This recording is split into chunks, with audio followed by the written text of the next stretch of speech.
सोचिए अगर एक क्वार्टर में कुछ कंपनीज का प्रॉफिट डबल हो जाए और कुछ का आधा हो जाए, तो मार्केट कैसे रिएक्ट करेगा? कौन से सेक्टर शाइन कर रहे हैं और कौन गिर रहे हैं? हाय फ्रेंड्स, आज के वीडियो में मैं लेकर आया हूं क्वार्टर वन FY 26 के 10 बड़े कंपनी का रिजल्ट्स, जहां मैं सिर्फ नंबर्स नहीं दिखाने वाला बल्कि हर रिजल्ट की कहानी आपके साथ शेयर करूंगा चार्ट्स के साथ, ताकि आप समझो और सीखो दोनों। वीडियो को एंड तक देखिए क्योंकि रिटेल इन्वेस्टर्स के लिए एक इम्पॉर्टेंट लर्निंग भी है। शुरू करते हैं आरती इंडस्ट्रीज के, जो एक फेमस है स्पेशलिटी केमिकल्स में। इसका क्वार्टर काफी वीक रहा है।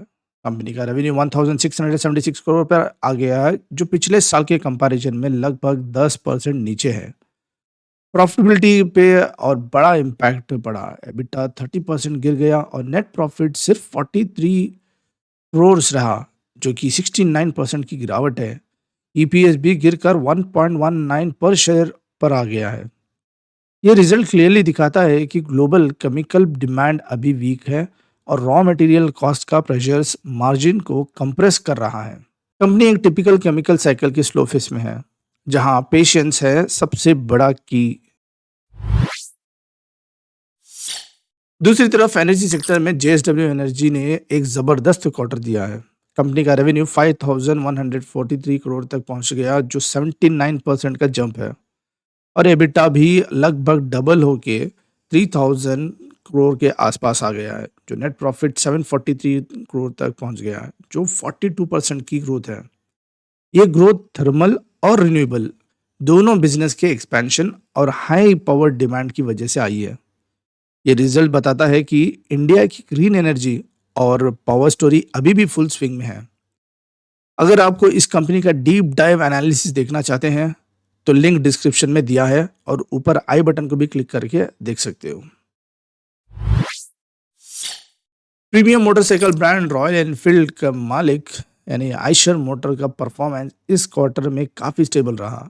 कंपनी का रेवेन्यू 5000 करोड़ तक गया है, जो 15% ऊपर है, लेकिन मार्जिन्स पर प्रेशर रहा है। एबिटा में सिर्फ 3% का ग्रोथ है और प्रॉफिट 1000 करोड़ पर था, जो 9% की ग्रोथ है। डिमांड डोमेस्टिक मार्केट में अच्छी रही है, लेकिन एक्सपोर्ट थोड़ा स्लो रहा और कमोडिटी कॉस्ट की वजह से मार्जिन्स फ्लैट दिखते हैं। ये रिजल्ट एक स्टडी और स्टेबल परफॉर्मेंस का एग्जाम्पल है। फर्टिलाइजर का जायंट चंबल फर्टिलाइजर ने एक क्वार्टर में इम्प्रेसिव परफॉर्मेंस दिखाया है। रेवेन्यू 5698 करोड़ तक चला गया, जो 15% ग्रोथ है, और नेट प्रॉफिट 549 करोड़ तक पहुंच गया, जो 22% ऊपर है। फर्टिलाइजर इंडस्ट्री की डिमांड मानसून और गवर्नमेंट सब्सिडी पर डिपेंड करती है, और इस क्वार्टर में दोनों फैक्टर पॉजिटिव रहे।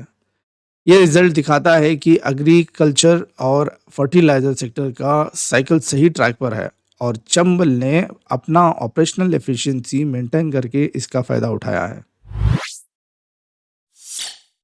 इंजीनियरिंग और ग्रीन सोल्यूशन कंपनी थर्मेक्स का क्वार्टर रेवेन्यू का हिसाब से फ्लैट रहा है, लेकिन प्रॉफिट के हिसाब से काफ़ी अच्छा परफॉर्म किया है।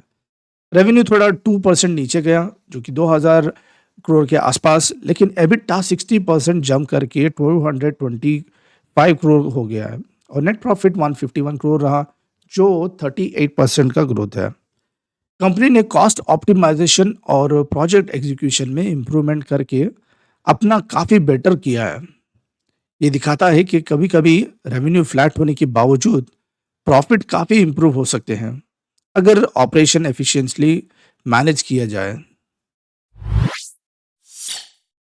एफएमसीजी का गेन डाबर का क्वार्टर काफ़ी स्टेबल रहा। कंपनी का रेवेन्यू 3400 के आसपास रहा, जो 2% की ग्रोथ है, और प्रॉफिट 500 करोड़ तक पहुंच गया है, जो 3% के ऊपर है। अर्बन मार्केट में डिमांड अच्छी है, लेकिन रूरल रिकवरी धीरे धीरे आ रही है।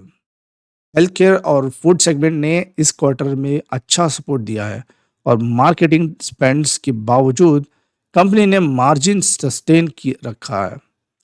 डाबर का डिटेल एनालिसिस लिंक डिस्क्रिप्शन में दिया है, आई बटन को भी क्लिक करके आप चेक कर सकते हो। अडानी एंटरप्राइजेस का इस क्वार्टर का रिजल्ट थोड़ा मिक्स रहा। कंपनी का रेवेन्यू 21,900 के आसपास रहा, जो कि 14% नीचे है, और नेट प्रॉफिट 976 करोड़ तक गिर गया, जो 50% का गिरावट है। एबिटा भी थोड़ा नीचे रहा। एयरपोर्ट और इंफ्रा प्रोजेक्ट ने परफॉर्मेंस को सपोर्ट किया, लेकिन कमोडिटी ट्रेडिंग और माइनिंग का स्लो डाउन ने ओवरऑल प्रॉफिटेबिलिटी को कंप्रेस कर दिया है। ये रिजल्ट दिखाता है कि डाइवर्सिफाइड कंपनी में एक सेगमेंट का प्रेशर ओवरऑल रिजल्ट को कैसे अफेक्ट कर सकता है। इसका भी डिटेल मैंने वीडियो बनाई है, तो डिस्क्रिप्शन में लिंक अवेलेबल है, उसको देख सकते हो, या फिर आप आई बटन को ऊपर क्लिक करके भी चेक कर सकते हो। इंडिया की नंबर 1 कंपनी मारुति सुजुकी का क्वार्टर मिक्स रहा है। रेवेन्यू 38,600 करोड़ तक गया, जो 8% की ग्रोथ है, लेकिन एबिटा 9% नीचे आया और नेट प्रॉफिट सिर्फ 1% ऊपर गया, 3,790 करोड़ के आसपास। वॉल्यूम ग्रोथ स्ट्रांग रही है, पर रॉ मटेरियल कॉस्ट और डिस्काउंट्स की वजह से मार्जिन प्रेशर में रहे हैं। यह रिजल्ट एक टिपिकल ऑटो साइकिल को रिफ्लेक्ट करता है, जहां डिमांड स्ट्रांग है पर प्रॉफिटेबिलिटी लिमिटेड है। एफएमसीजी का किंग HUL यानी हिंदुस्तान यूनिलीवर का क्वार्टरली स्टडी रहा। रेवेन्यू ग्रोथ 16,500 तक पहुंच गया, जो कि 5% की ग्रोथ है। एबिटा थोड़ा नीचे रहा, जो कि 3,700 करोड़ के आसपास, लेकिन नेट प्रॉफिट 2,768 करोड़, जो 8% की ग्रोथ है। प्रीमियम कैटेगरीज और प्राइस हाइक्स ने प्रॉफिट को सपोर्ट दिया है, लेकिन रूरल डिमांड अभी भी थोड़ी स्लो है। HUL का डिटेल एनालिसिस का डिस्क्रिप्शन भी दिया है, आप जाके चेक कर सकते हैं। आई बटन के थ्रू भी आप देख सकते हैं, जरूर से चेक करना। टू व्हीलर मार्केट में टीवीएस मोटर का क्वार्टर इंप्रेसिव रहा। रेवेन्यू 12,000 करोड़ के आसपास, जहां की 18% ग्रोथ, और नेट प्रॉफिट 643 करोड़ तक पहुंच गया, जो 34% की ग्रोथ है। एबिटा भी 1,800 रहा, जो कि 26% है। कंपनी का डोमेस्टिक डिमांड स्ट्रांग है और एक्सपोर्ट का कंट्रीब्यूशन भी पॉजिटिव रहा। कॉस्ट कंट्रोल ने मार्जिन को इंप्रूव किया है, जिससे प्रॉफिट में अच्छी ग्रोथ दिखाई दी। एक क्वार्टर क्लियरली दिखाता है कि हर सेक्टर का अपना साइकिल होता है। एनर्जी और फर्टिलाइजर जैसे सेक्टर शाइन कर रहे हैं।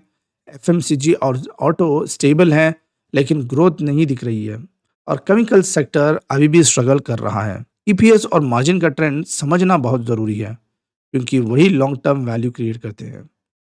सिर्फ नंबर से मत देखिए, चार्ट्स और पैटर्न समझने की आदत डालिए। तो वीडियो को कंक्लूड करते हैं। दोस्तों, एक क्वार्टर एक क्लियर लेसन देता है कि मार्केट में पेशेंस और अंडरस्टैंडिंग सबसे इम्पोर्टेंट है। सही सेक्टर का साइकिल समझना भी विनिंग स्ट्रेटेजी है। आपको कौन सा रिजल्ट सबसे ज़्यादा सरप्राइजिंग लगा, कमेंट में बताइए। अभी तक आपने चैनल को सब्सक्राइब नहीं किया तो चैनल को सबसे पहले आप सब्सक्राइब कर लें, और ये वीडियो पसंद आया तो लाइक और शेयर ज़रूर करें। आज के लिए इतना ही है। Thank you.